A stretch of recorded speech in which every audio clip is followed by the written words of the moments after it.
विघ्न तरीके से संपन्नता की ओर अग्रसर हो रही है। आज कथा का षष्ठ दिवस है।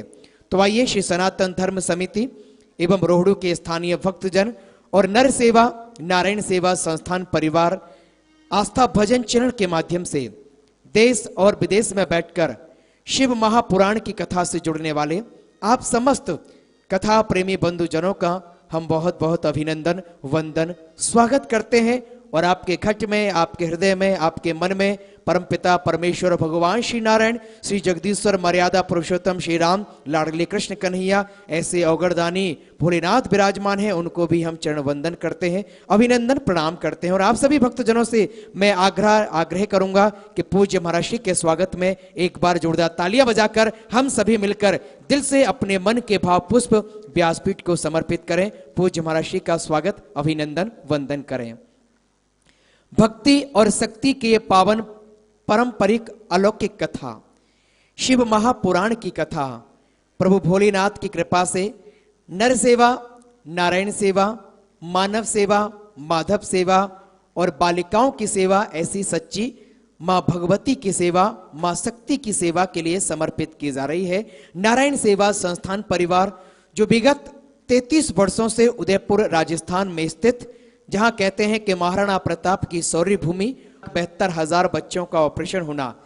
सही बात है कि परम श्रद्धेय साधु श्री कैलाश मानव जी निर्वाणी पीठाधीश्वर आचार्य महामंडलेश्वर पद्मश्री अलंकृत, जिनको हम कोटि कोटि प्रणाम करते हैं, जिनका प्रयास रहा, जिनके जीवन का एक लक्ष्य रहा, एक संकल्प रहा कि परमात्मा ने मुझे इंसान बनाकर इस प्रकृति में सृष्टि में भेजा है, तो मेरे जीवन का एक उद्देश्य होता है, कि दायित्व है कि मैं किस प्रकार समाज में रह रहा हूं तो समाज की सेवा कर सकता हूं।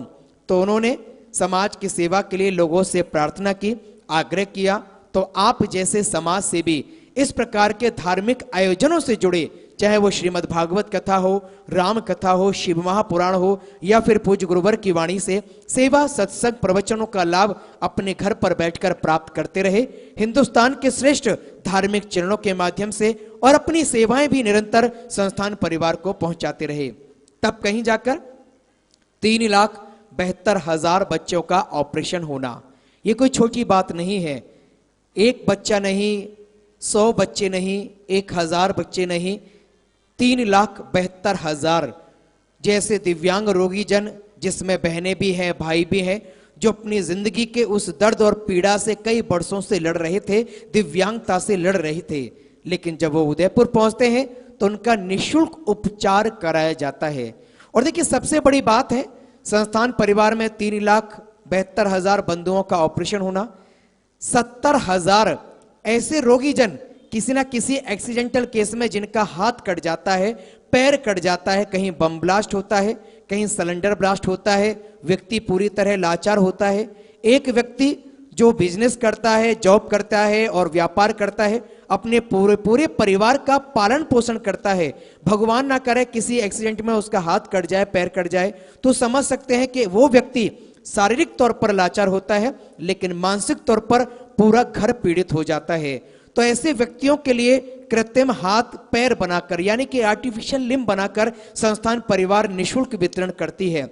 जिस हाथ को पैर को बनाने के लिए लगभग 50,000 रुपए से लेकर 70,000 रुपए तक का खर्चा आता है, लेकिन संस्थान परिवार आप जैसे समाज सेवियों के पावन चरणों में प्रार्थना करती है कि महज 10,000 रुपए की सौजन्य राशि आप देकर आप किसी लड़खड़ाती हुई जिंदगी को खड़ा आप कर सकते हैं।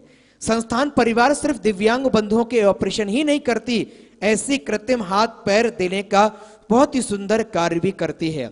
1100 बेड का हॉस्पिटल है संस्थान परिवार उदयपुर। जब आप आए, विजिट करें, प्रत्यक्ष रूप में रूबरू होकर आप अपनी आंखों से संस्थान परिवार के दर्शन करें, तो आपको लगेगा कहीं ना कहीं 1100 बेड का हॉस्पिटल, लेकिन जब आप हॉस्पिटल में जाएंगे तो आपको हॉस्पिटल जैसा माहौल वहां नहीं लगेगा। वहां लगेगा कि आप किसी आश्रम में आए हैं, आप अपने घर परिवार में आए हैं, जहां एक निस्वार्थ भाव से सेवा की जाती है, और वह सेवाएं भी एकदम निःशुल्क की जाती हैं। देखिए अब ये बहुत बड़ी बात होती है, जहां व्यक्ति की फ्री की बात आ जाती है ना, निःशुल्क की, तो लोगों की भावना है ना वो कहीं ना कहीं डाउन हो जाती हैं, गिर जाती हैं। लोग क्या सोचते हैं, अरे यार ये तो फ्री की चीज है, उसकी अहमियत कम हो जाती है। लोग ये सोचते हैं ना कि फ्री की है तो उसमें क्या फायदा मिलेगा, उससे हम लेंगे तो उससे हमारा फायदा क्या है, देने वाले का क्या फायदा क्या है। जब वो सामने वाला व्यक्ति फ्री में दे रहा है इलाज तो सोचते हैं कि उसका क्या फायदा क्या मिलेगा।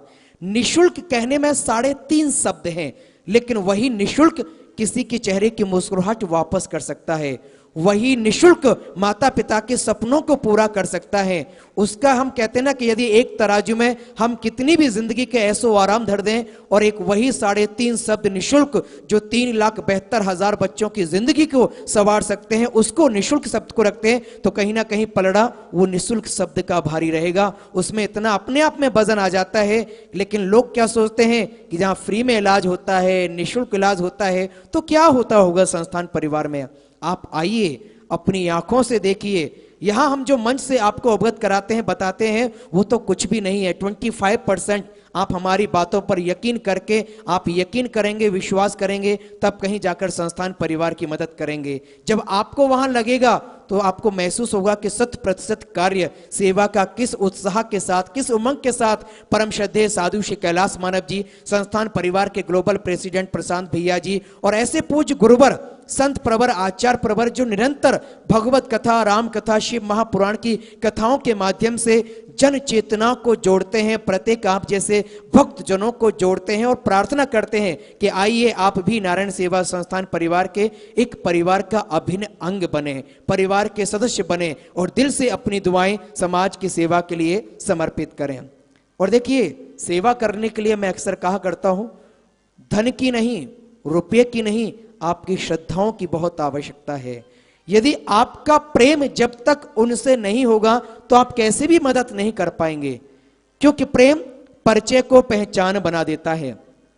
एक व्यक्ति जैसे कि आपका प्यारा मासूम बेटा है और वो घर से बाहर निकल गया, उसके पैर में जूते चप्पल नहीं है, उसके पैर में कांटा चुभ गया, कांटे की चुभन बच्चे के पैर में हुई, लेकिन आंसू उसकी मां की आंखों में आ जाते हैं।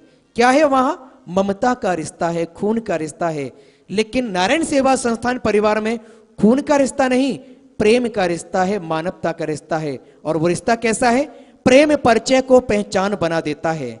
प्रेम कैसा होना चाहिए? जिसमें कोई स्वार्थ ना हो, निस्वार्थ भाव से किया जाए।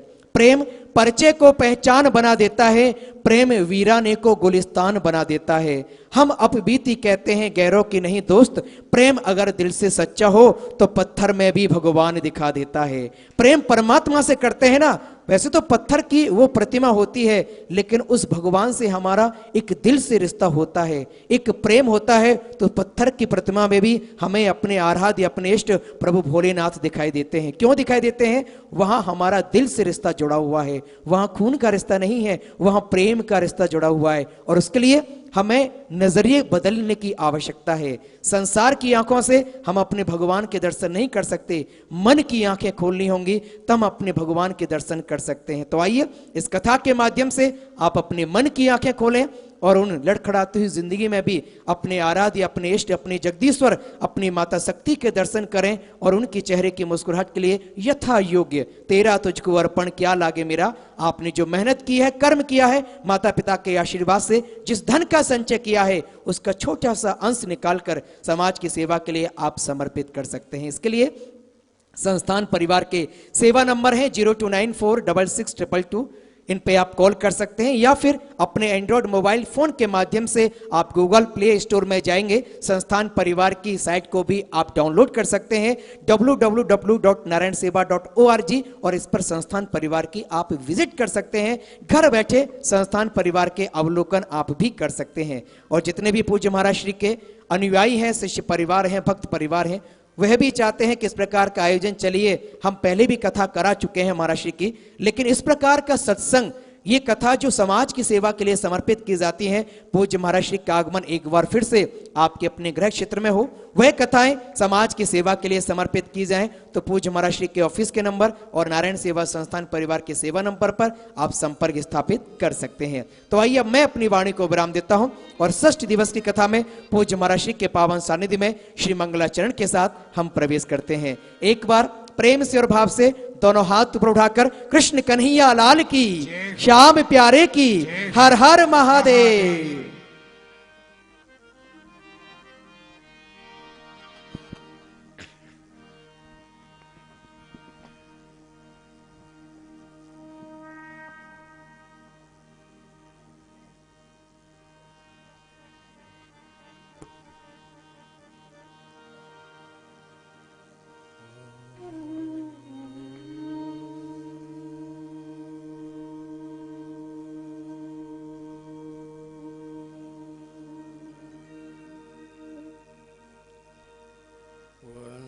से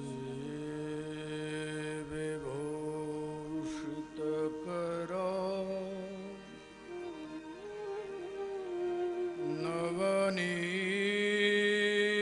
नवनीरदाभा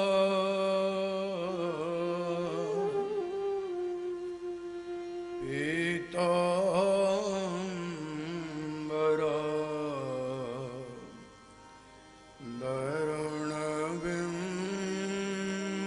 दरुणबिम्बफला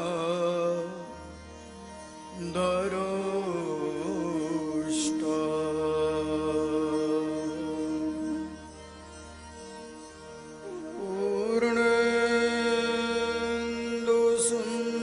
पूर्णेन्दुसुन्दरमुखा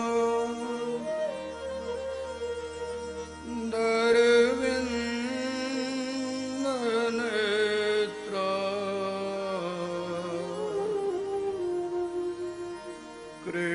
कृष्णात् परं किमपि तत्त्वमहं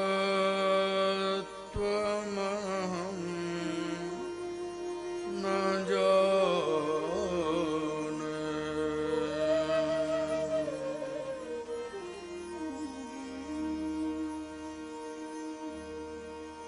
वन्दे देवोमापतिं सुरगुरुं वन्दे जगत्कारणं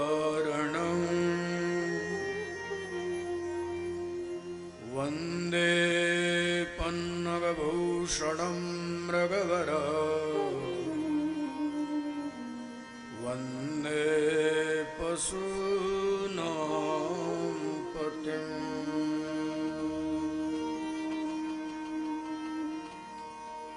वन्दे सूर्यशशाङ्क उमावहिनयनं वन्दे मुकुन्दप्रियं वन्दे भक्तजनाश्रयं च वरदम् वन्दे शिवं शङ्करम्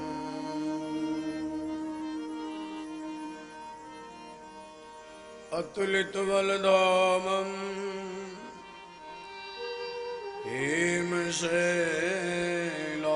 हेमशैलावधेयम् धनुजवनकृशानुं ज्ञानिनाम् अग्रगण्यम्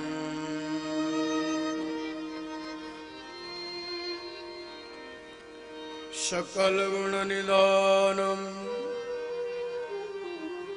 वानराणाम् अधीशम् रघुपतिप्रियभक्तं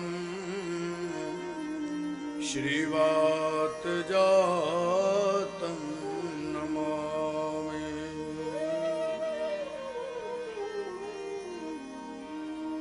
बोलिए श्री हनुमान जी महाराज की जय।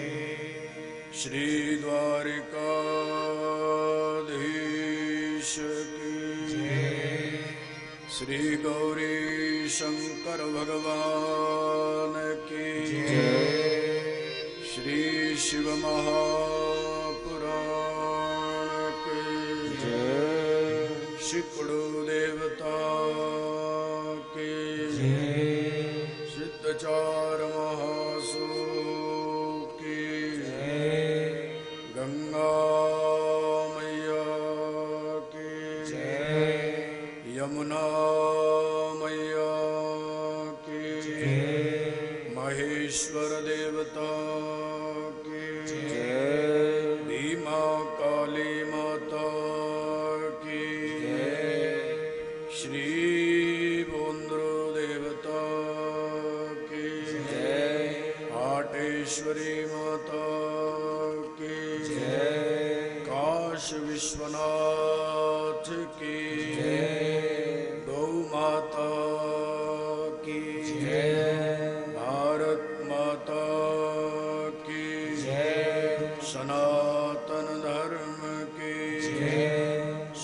संतों की, सब भक्तों की। ओम नमः पार्वती पतये हर हर हर महादेव शंभो।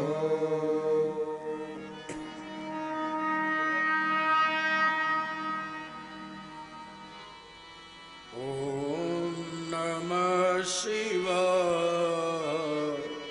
हरि ओम नमः शिवाय। ओम नमः शिवाय हरि ओम नमः शिवाय। ओम नमः शिवाय हरि ओम नमः शिवाय। ओम नमः शिवाय हरि ओम नमः शिवाय। ओम नमः शिवाय हरि ओम नमः शिवाय। ओम नमः शिवाय हरि ओम नमः शिवाय। हरि ओम नमः शिवाय हरि ओम नमः शिवाय।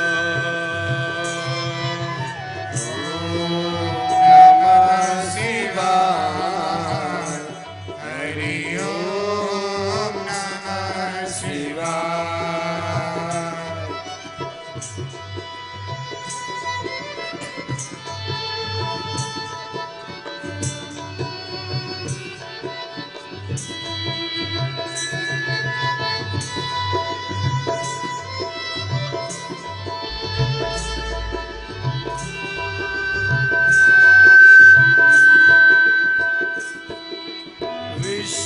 विश्वेश्वराय विश्वेश्वराय ओम नमः शिवाय। विश्वेश्वराय विश्वेश्वराय ओम नमः शिवाय। विश्वेश्वराय विश्वेश्वराय ओम नमः शिवाय। विश्वेश्वराय विश्वेश्वराय ओम नमः शिवाय। ओम नमः शिवाय हरि ओम नमः शिवाय। ओम नमः शिवाय हरि ओम नमः शिवाय।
भस्मांगरागाय ओम नमः शिवाय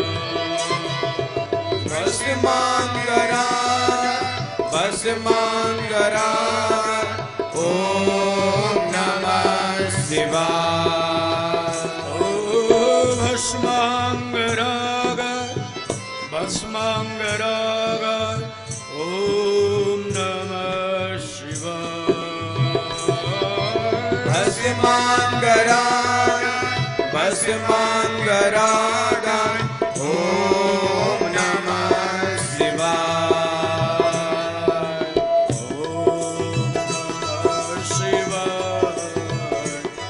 हरि ओम नमः शिवाय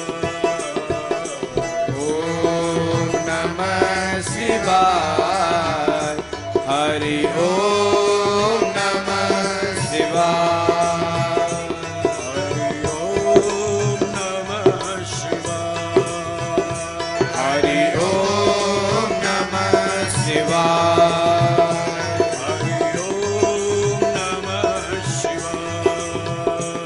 हरि ओम नमः शिवाय हरि ओम नमः शिवाय हरि ओम नमः शिवाय हरि ओम नमः शिवाय हरि ओम नमः शिवाय हरि हरि ओम नमः शिवाय ओम नमः शिवाय हरि ओम नमः शिवाय हरि ओम नमः शिवाय हरि ओम नमः शिवाय बोलिए श्री गौरी शंकर भगवान की जय श्री शिव महापुराण की जय ओम परम चरण कमल वंदे स्वादित श्री पुराण पुरुषोत्तमाय हरे हर हिरण्यगर्भेभ्यो नमः व्यास वाल्मीकि पराशरेभ्यः भगवान गौरी शंकर की प्रत्यक्ष वांग्मयी मूर्ति श्री शिव महापुराण संहिता दिव्य मंडप पर विराजमान उपस्थित विद्वत जन, मेरे समुपस्थित बैठे हुए शक्ति स्वरूपा माताओं, देवियों, सज्जनों, भद्र पुरुषों तथा मेरे प्यारे बच्चों,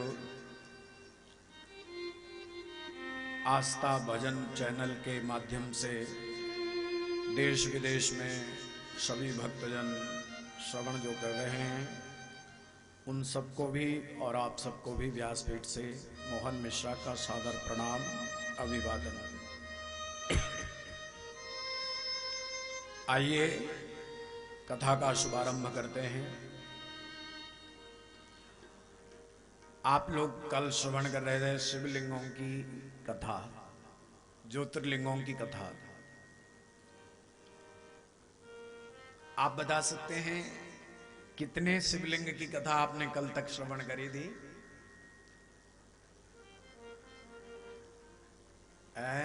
कोई बता सकता है? 7 है ना? 7वां नहीं सुना था?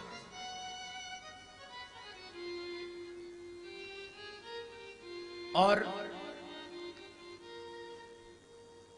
विविध भगवान भोलेनाथ ने अनेक अनेक जगह अपने अपने रूप का भक्तों के माध्यम से धरती पर भगवान आए और धरती पर आकर के भगवान ज्योतिर्लिंग का रूप बनाने लगे।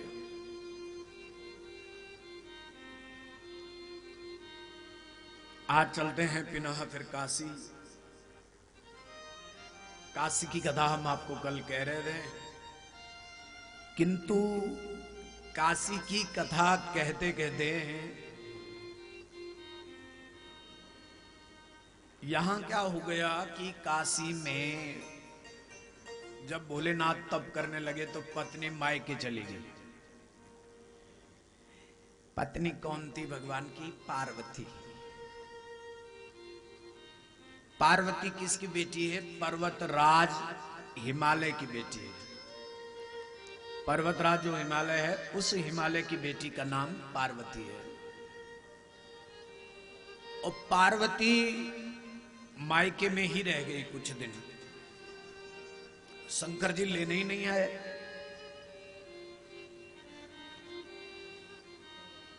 अच्छा, एक बात हम आपको और बताएं, उत्तर प्रदेश, बिहार और तुम्हारा मध्य प्रदेश, यहां सब नाथ ही नाथ हैं। श्रीनाथ, गोवर्धन नाथ, द्वारिकानाथ, केदारनाथ, बद्रीनाथ, विश्वनाथ, जगन्नाथ, रामनाथ, गोवर्धननाथ, यहां सब नाथ ही नाथ। और 5 स्टेट ऐसे हैं, जम्मू कश्मीर, चंडीगढ़, हिमाचल, हरियाणा और पंजाब,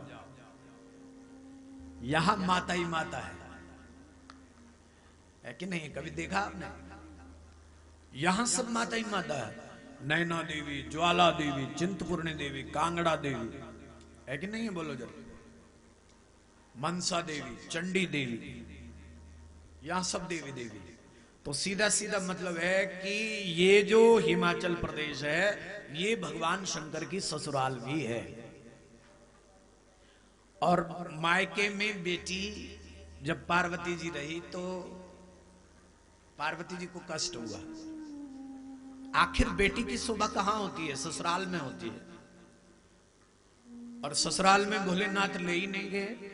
भोलेनाथ ने कहा मुझे तप करना, मुझे साधना करनी है, इसलिए साधना जब मैं करूंगा तो तू मेरे साथ रहेगी, तो मेरे तप में बाधा आएगी, इसलिए तू अपने मायके में रहे।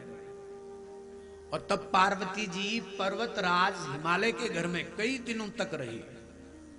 और तब पार्वती माता ने बड़ा संदेश भिजवाया भोलेनाथ के लिए कि हे भोलेनाथ, मुझे ले जाओ यहां से। विषयासक्त चित्तो भी विषयासक्त चित्तोषि त्यक्ता धर्मस्य निर्भर इह क्षेत्रे मृतः सोपि संसारे न पुनर्भवेत्। काशी की महिमा का बखान किया शिव पुराण ने। बोले काशी के समान और कोई तीर्थ नहीं है, काशी के समान कोई स्थल नहीं है, काशी के समान कोई जगह नहीं है।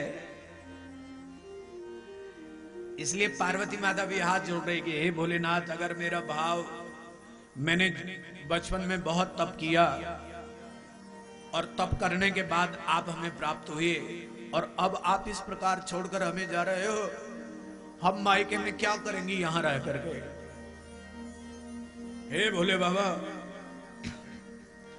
विषयासक्त चित्तो भी त्यक्त धर्मत निर्मितः यः क्षेत्रे मृतः सुवि संसारेण पुनर्भवेत्।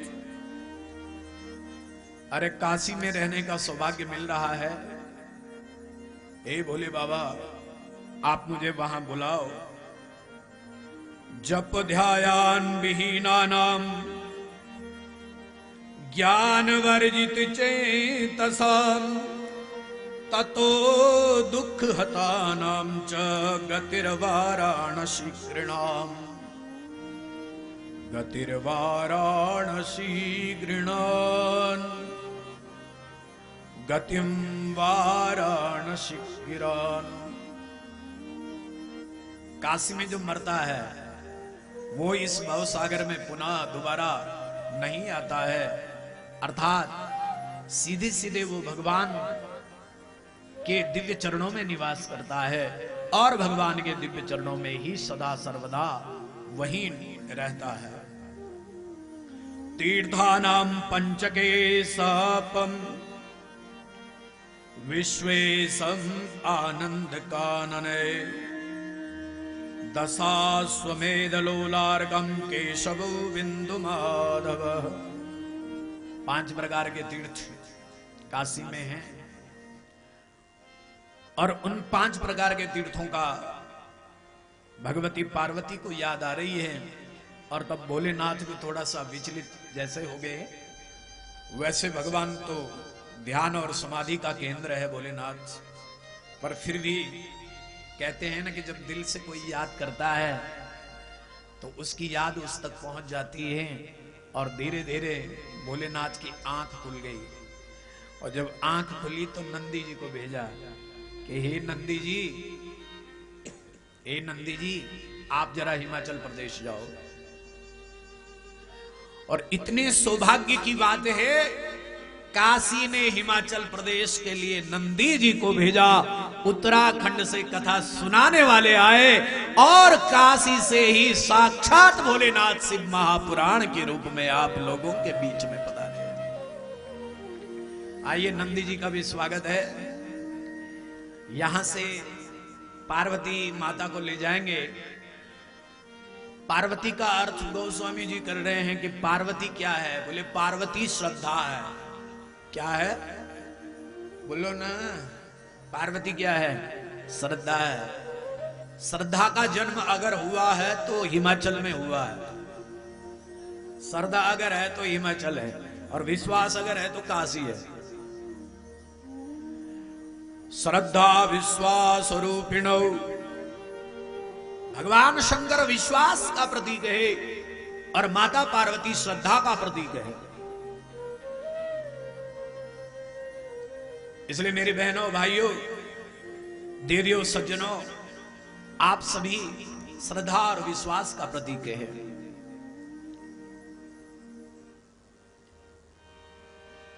नंदी बाबा है। पंचमोतु महाश्रेष्ठ प्रोच्यते मणिकर्णिका एभिस्तु तीर्थवायश्च वर्णे तम विमुक्तकम्।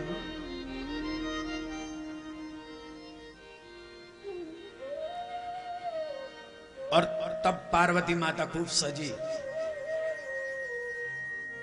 पहले पहाड़ों में लोग क्या लगाते थे? साड़ी। बहुत तेल लगाते है ना, सुंदर श्रृंगार करते थे। अब तो साड़ी लोग एक ही दिन पहनते हैं। कौन से दिन? साल में एक दिन आता है। कौन सा दिन? क्या बोलते हैं उसको? कौन सा दिन होता है? करवा चौथ। बस वो भी दिन में पहनी और शाम तक दूसरी मिली और ये भी बंद है ना।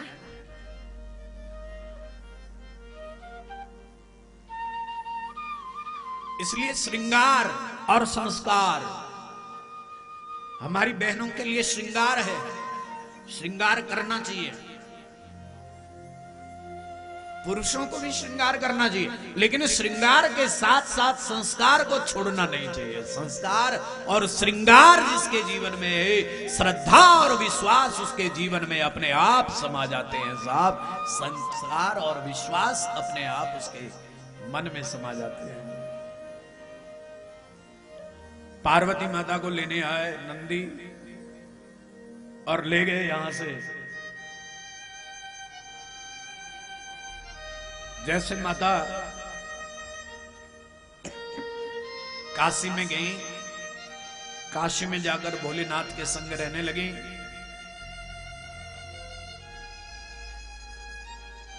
भोलेनाथ के संग रहने लगी, भोलेनाथ का ध्यान करने लगी, भोलेनाथ का गुणगान करने लगे। और वहीं पर भगवान विश्वनाथ की स्थापना हो गई। और विश्वनाथ ने तो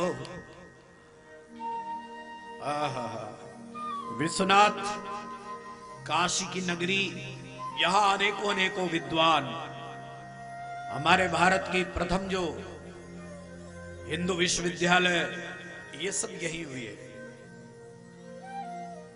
बड़े बड़े विद्यापीठ काशी में हो गए और रामचरित्र मानस को भी सम्मति वही भोलेनाथ ने दी। ये वही मंदिर है जब गोस्वामी तुलसीदास बाबा ने रामायण की रचना करी थी, अपनी गांव की भाषा में, अवधी भाषा में उसको लिख दिया था रामायण को। लेकिन ये जो भाव से जब उन लोगों ने, ब्राह्मणों ने उसका विरोध किया, ब्राह्मणों ने कहा ये अवधी भाषा है, गांव की भाषा है, इसको सम्मान नहीं मिलना चाहिए। लोग चिढ़ने लगे, लोग तुलसीदास से जलने लगे, ईर्ष्या करने लगे। तुलसी बाबा ने कहा मैंने तो भाव का ग्रंथ लिखा है, मैंने तो प्रेम का ग्रंथ लिखा है। इस ग्रंथ में मैंने किसी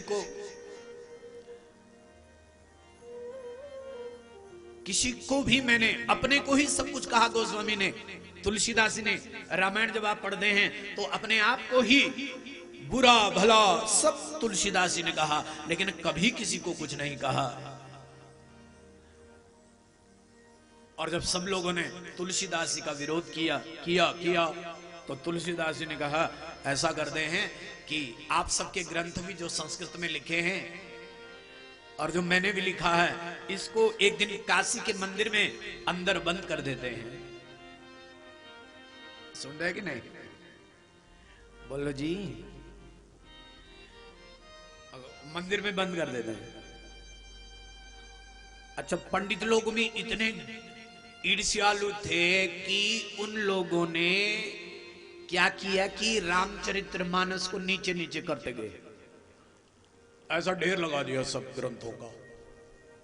और रामायण जो थी उसको नीचे नीचे करते थे, ऐसे जैसे डॉक्टर के पास जाते हैं ना, कार्ड की लाइन को ढेर लगता है, उसी प्रकार रामायण को भी सबसे नीचे रख लिया, दरवाजा बंद कर दिया गया। सबको विश्वास था कि हम तो वेद जानने वाले हैं, हम तो पुराण जानने वाले हैं, हम तो यज्ञ करने वाले, हम तो बहुत बड़े हैं। अहंकार भरा हुआ है तुम्हारे अंदर, इन ब्राह्मणों के अंदर अहंकार भरा हुआ है। लेकिन तुलसीदास जी, ये ब्राह्मण अहंकार से भर करके द्वार पर खड़े हो गए थे, लेकिन तुलसीदास जी भगवान भोलेनाथ की उस, जहां पर भोलेनाथ की वो पवित्र जो भूमि थी, उस भूमि पर माथा टेक करके भोलेनाथ को प्रणाम करने लगे। भोलेनाथ को प्रणाम करके कहने लगे, हे महादेव, कभी ना हो नत चतुर कहाऊं, अरे मति अनुरूप। मैंने मति के अनुरूप लिखा है, न मैं कभी बनना चाहता हूं, कभी न हो नत चतुर कहाऊं। कोई मुझे चतुर न कहे, कोई मुझे विद्वान न कहे, मुझे ये पसंद नहीं है। लेकिन हे भोलेनाथ, मैंने राम का चरित्र लिखा है, जैसा मुझे आया उल्टा पुल्टा है ना। बोले साहब, जैसा आया, जैसा मुझे आता है वैसे मैं गा रहा हूं। जिस प्रकार जहां तक मेरी बुद्धि पहुंच रही है, उस बुद्धि के कारण मैं गा रहा हूं। हे भोलेनाथ, बाकी अब तेरे हाथ में है सब है। और भोलेनाथ भी प्रसन्न हो गए साहब। भोलेनाथ भी कहते हैं कि भाव का भूखा हूं मैं, भाव ही एक सार है, और भाव से मुझको भजो तो उसका बेड़ा पार है। भगवान कहते हैं मैं भाव का भूखा हूं बस।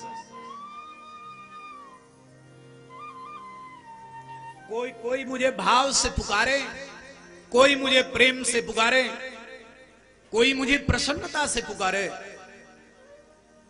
तो मैं उससे प्रसन्न हो जाता हूं।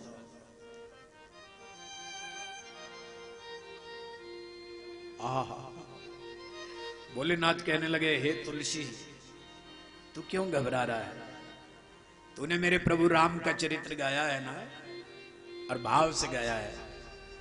जब राम तेरे ऊपर प्रसन्न है, क्योंकि राम प्रसन्न नहीं होते तो तुम इतनी बड़ी रामायण लिख कैसे सकते थे? जब राम तुम्हारे ऊपर प्रसन्न है तो मैं तो अपने राम के साथ ही प्रसन्न रहता हूं, बस और मेरा कोई काम नहीं होता है। और भोलेनाथ ने क्या कर दिया है? जो रामायण सबसे नीचे थी वो रामायण सबसे ऊपर आ गई। देखो बड़ी करिश्मा हुआ सब है। जो सबसे नीचे थी ना वो कहां आ गई? सबसे ऊपर आ गई। और जब सबसे ऊपर आई किताब, ये किसी ने रखी नहीं है, अपने आप भोलेनाथ ने चमत्कार कर दिया। और सबसे ऊपर जब किताब आई तो उसमें भगवान ने एक मोहर भी लगा दी कि सत्यम शिवम सुंदरम। क्या लिख दिया? सत्यम शिवम सुंदरम।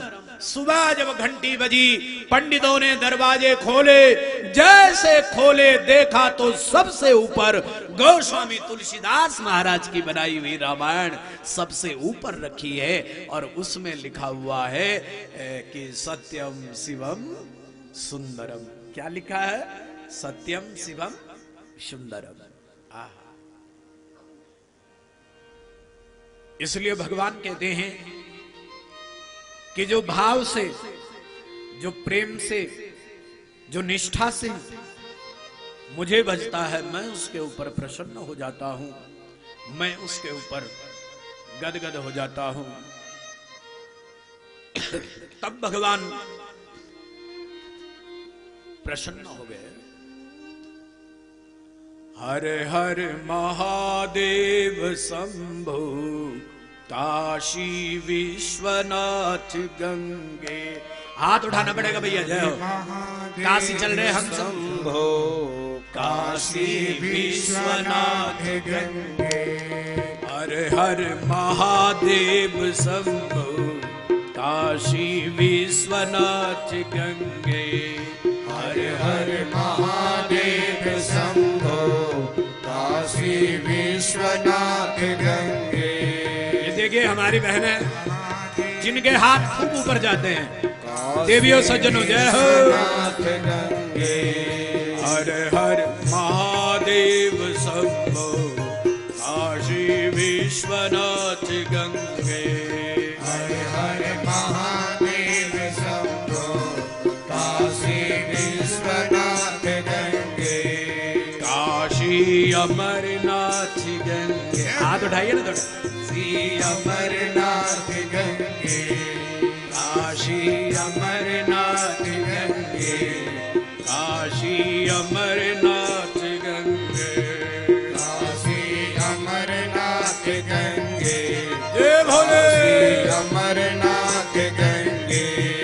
हर हर महादेव शंभो काशी अमरनाथ गंगे। हर हर महादेव शंभो काशी अमरनाथ गंगे। काशी अमरनाथ गंगे। काशी अमरनाथ गंगे। काशी अमरनाथ गंगे। काशी अमरनाथ गंगे। मुंह से गाओ, हाथ ऐसा। शिव कथा में हाथ ऊपर होने चाहिए। जय हो। गंगे। काशी अमरनाथ गंगे। काशी अमरनाथ गंगे। काशी अमरनाथ गंगे। काशी अमरनाथ गंगे। हर हर महादेव शंभो काशी अमरनाथ गंगे। हर हर महादेव शंभो जय भोले। काशी अमरनाथ गंगे। जय हो।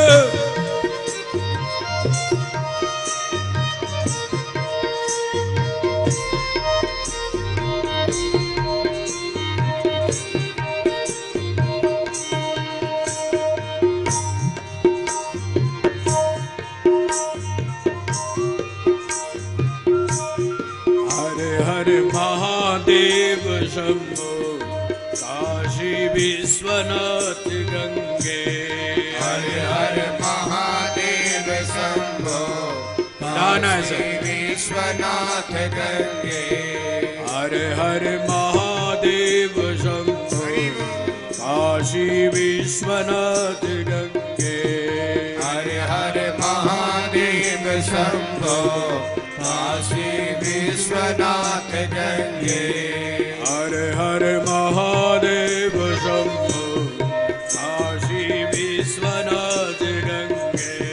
हर हर महादेव शंभो काशी विश्वनाथ गंगे। जय बाबा बर्फानी।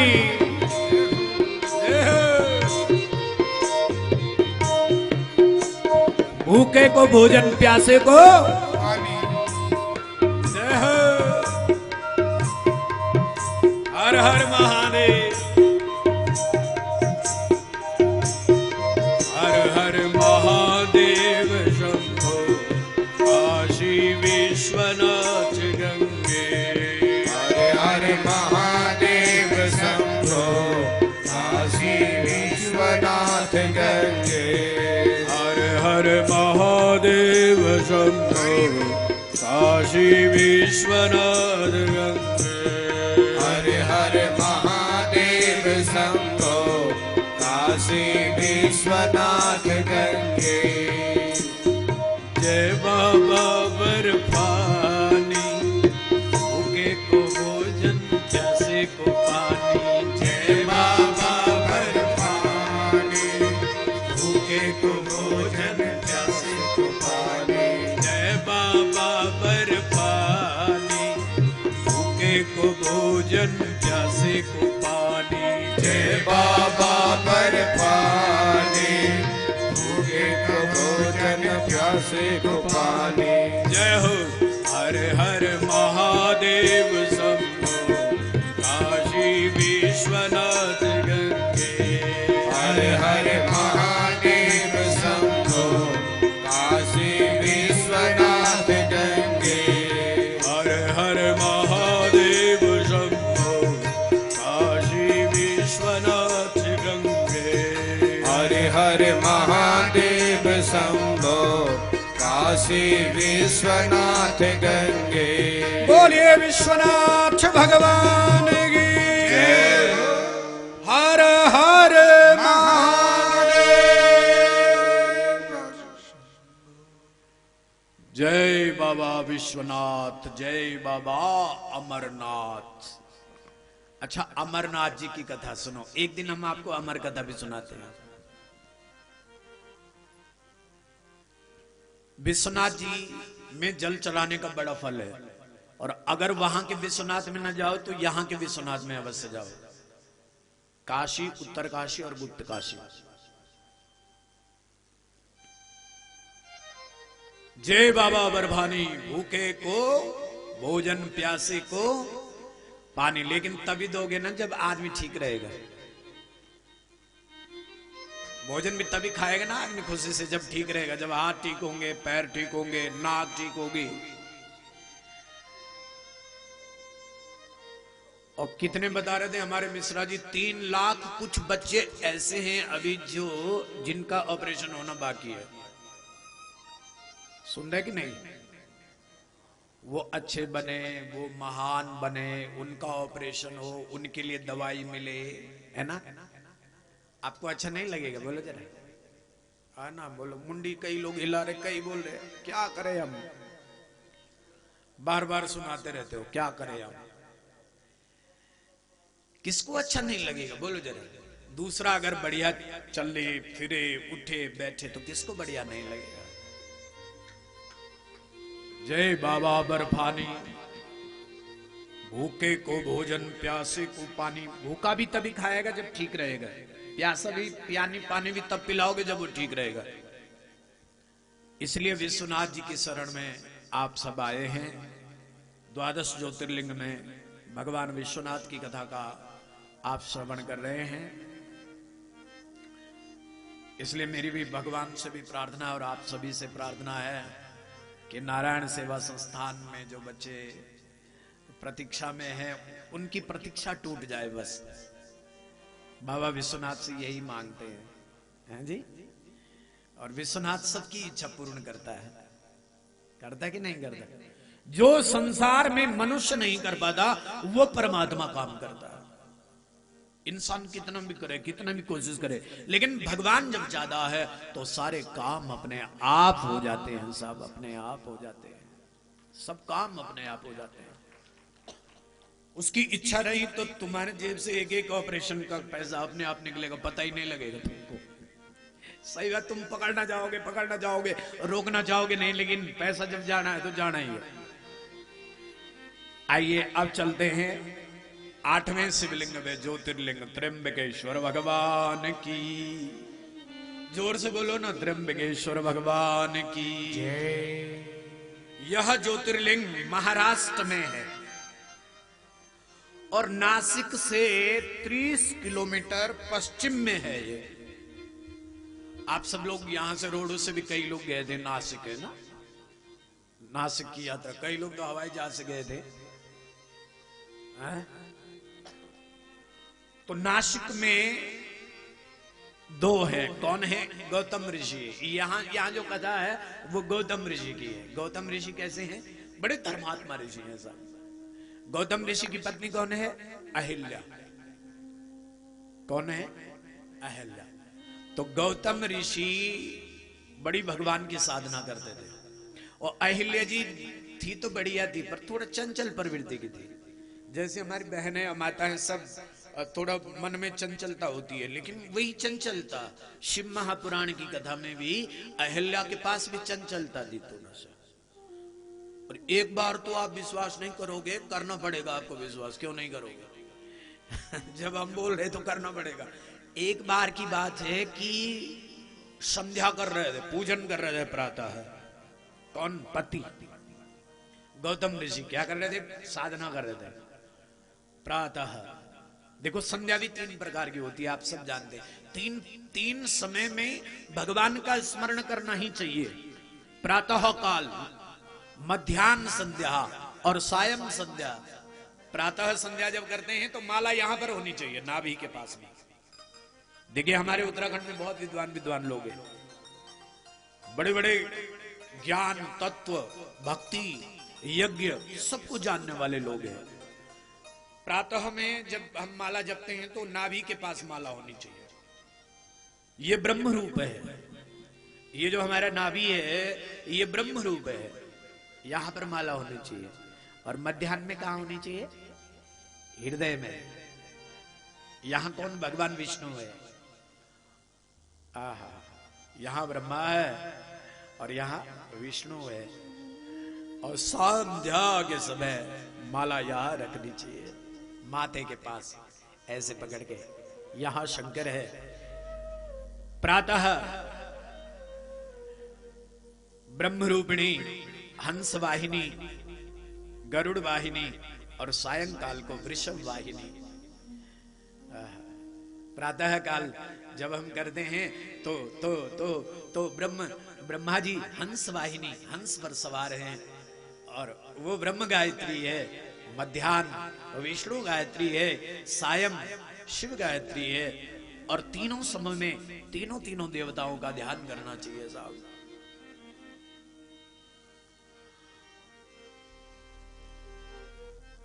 गौतम ऋषि जाप कर रहे थे, पत्नी जल्दी उठती थी और जब जल्दी उठती थी तो तपस्वी बहुत थे गौतम ऋषि। इतनी तप करते थे, इतनी साधना करते थे, इतना यज्ञ करते थे, इतना जप करते थे, इतना तप करते थे कि बहुत प्रसन्न रहते थे।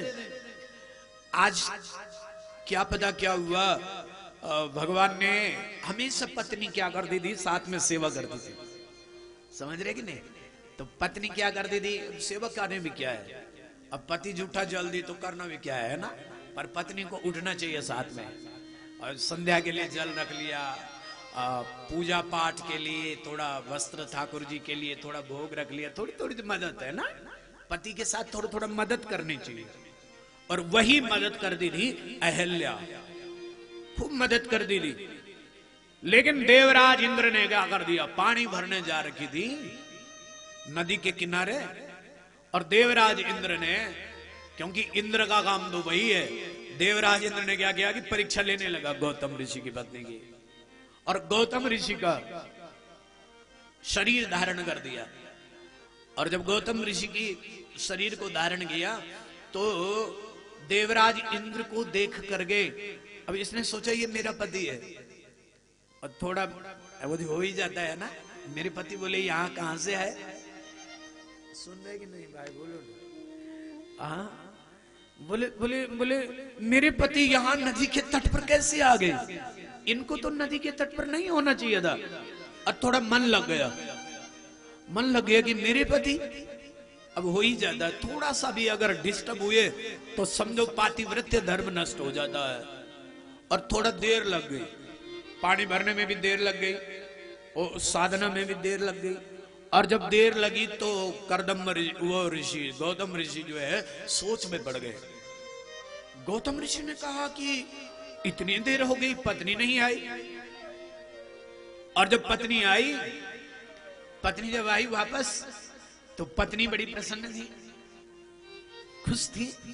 देखा, अत्यधिक खुश होने के कारण गौतम ऋषि समझ गए, और गौतम ऋषि ने अपनी पत्नी को कहा कि क्या बात है। गौतम ऋषि ने कहा कुछ नहीं। पत्नी ने कहा, अहिल्या ने कुछ नहीं।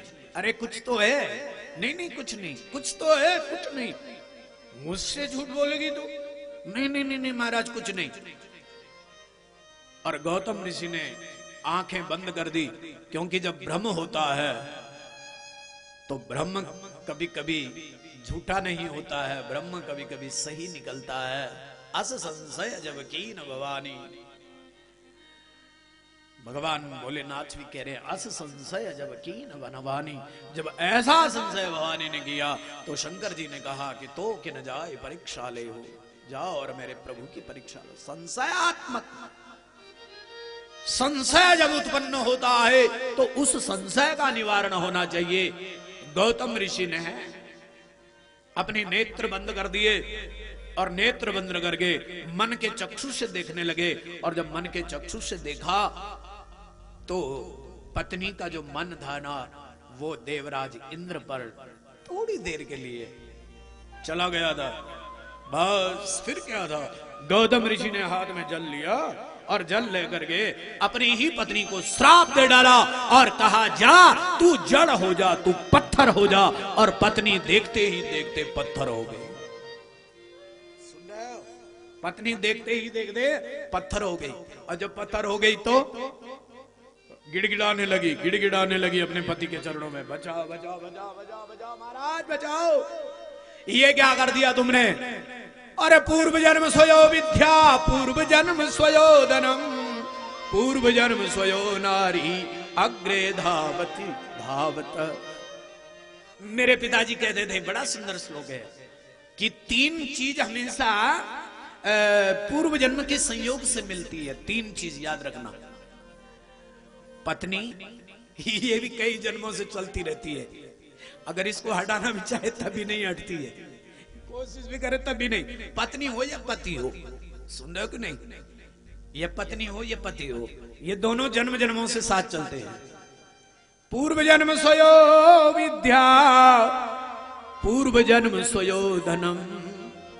पैसा, पत्नी, पैसा और विद्या, ये कई जन्म जन्मों से साथ चलता है। सुन रहे हो, ये एक जन्म का नहीं है, जन्म जन्मों से साथ चलता है। और जब जन्म जन्मों से साथ चलता है तो आज ये अहिल्या कह रही है कि हे महाराज, फिर आप हमें क्यों छोड़ रहे हो, आप हमें श्राप क्यों दे रहे हो? बोले तुम्हें श्राप तो भोगना पड़ेगा, देखो हमने आपकी सेवा भी तो की है। तो बोले ठीक है, तुम पत्थर तो बन जाओगी, लेकिन जिन भगवान की मैं साधना करता हूं, जो भगवान राम है, वो भगवान एक दिन अवतार लेंगे और अपने गुरु के साथ जब राजा जनक की बेटी के स्वयंवर में जाएंगे तो वो भगवान राम उस मार्ग से आएंगे, इस मार्ग से चलेंगे और उनके चरण रज से तेरा उद्धार हो जाएगा और तू पुनः मेरी पत्नी बन करके मेरे पास आ जाएगी।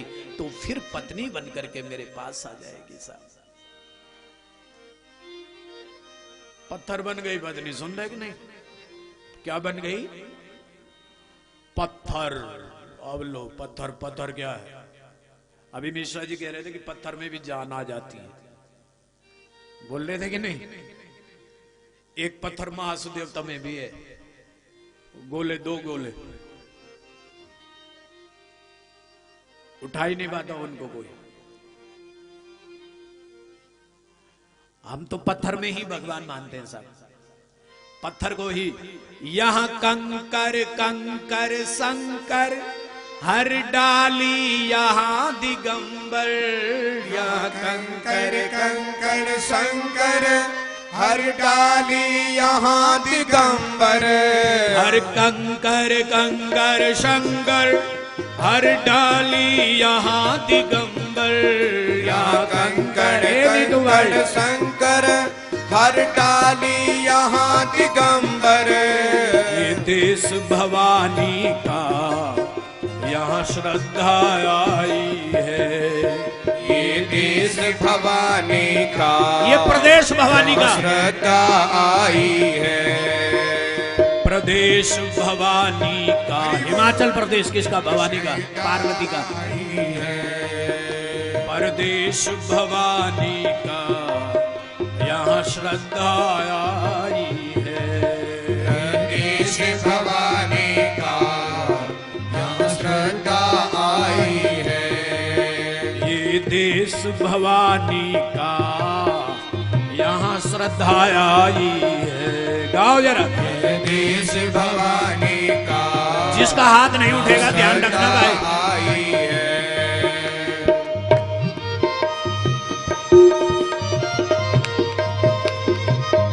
मिलकर के एक साथ वाह जी वाह।